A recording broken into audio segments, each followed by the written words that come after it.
Olá galerinha, mais umas dicas agora sobre equações, resolvendo equações através da propriedade da igualdade.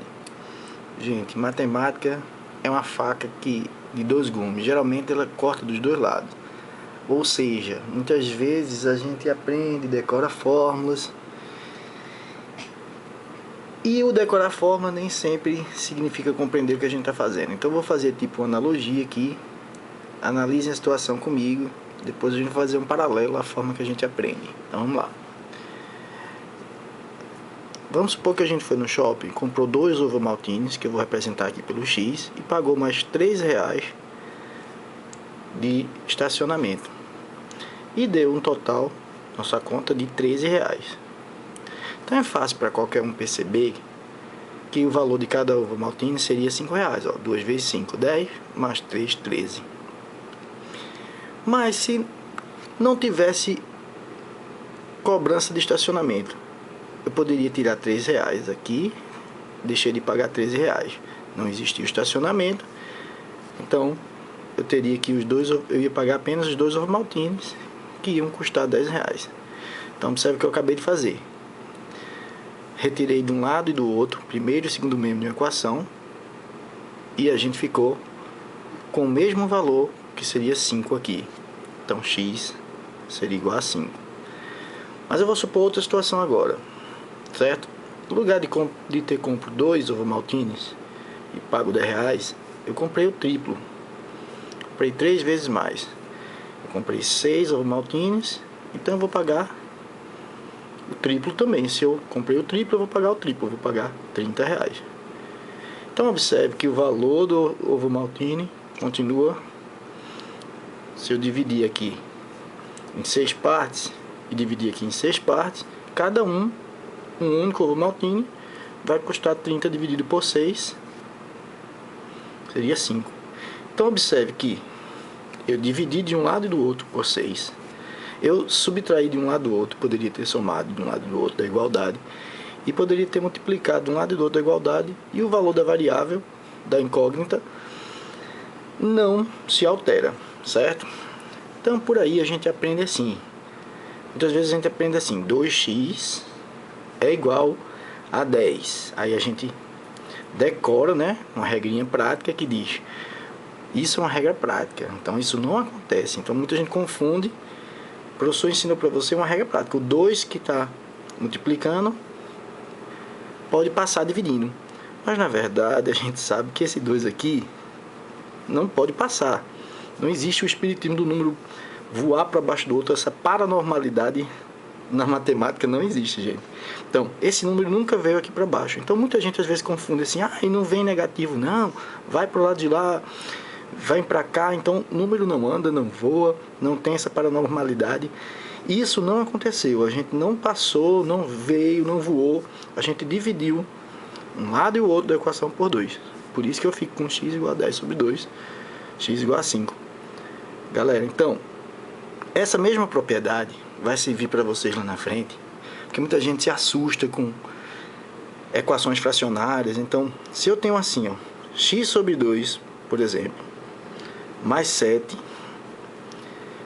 é igual a 12.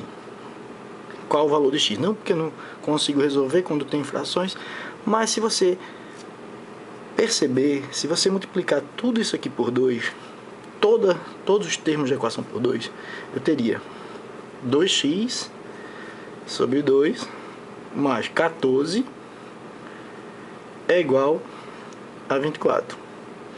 Então, ó, cancelando aqui o 2, 2x dividido por 2 dá x. X mais 14 é igual a 24. Então dá para perceber agora que x é igual a 10. 10 dividido por 2 dá 5, mais 7 dá 12.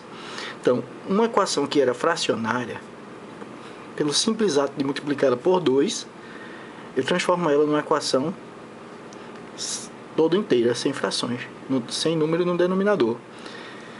Então essa ideia, ela vai facilitar muito a sua vida. E professor, e se eu tivesse um 3 aqui embaixo? Você tiraria um mínimo entre os dois números, um número que seja múltiplo de 2 e 3, e multiplicar todo por ele.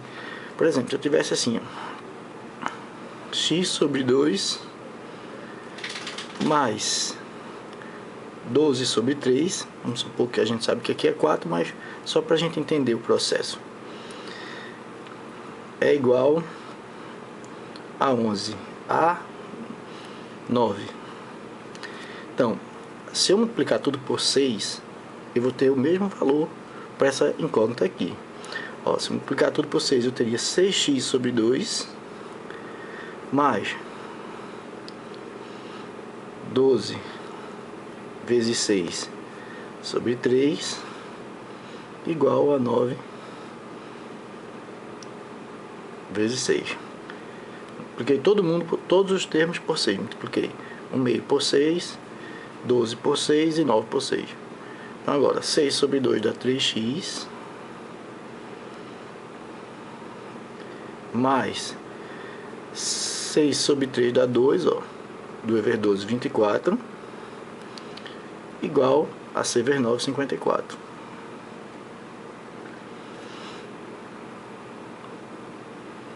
Certo? Então a gente tem aqui 6 sobre 2 dá 3x, 6 sobre 3 dá 2, 2 vezes 12, 24, 6 vezes 9, 54.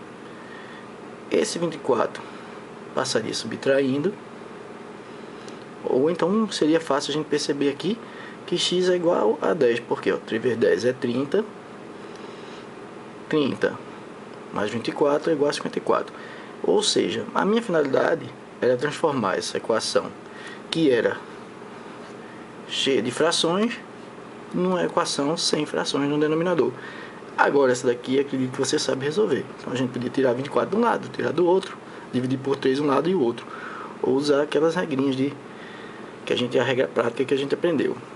Galera, então é o seguinte, o que é que a gente tem que, revisando mais uma vez aqui, o que é que a gente tem que saber? Que numa equação a gente pode subtrair de um lado e do outro, primeiro e segundo membro, a gente pode multiplicar um lado e o outro, e a gente pode dividir um lado e o outro, beleza?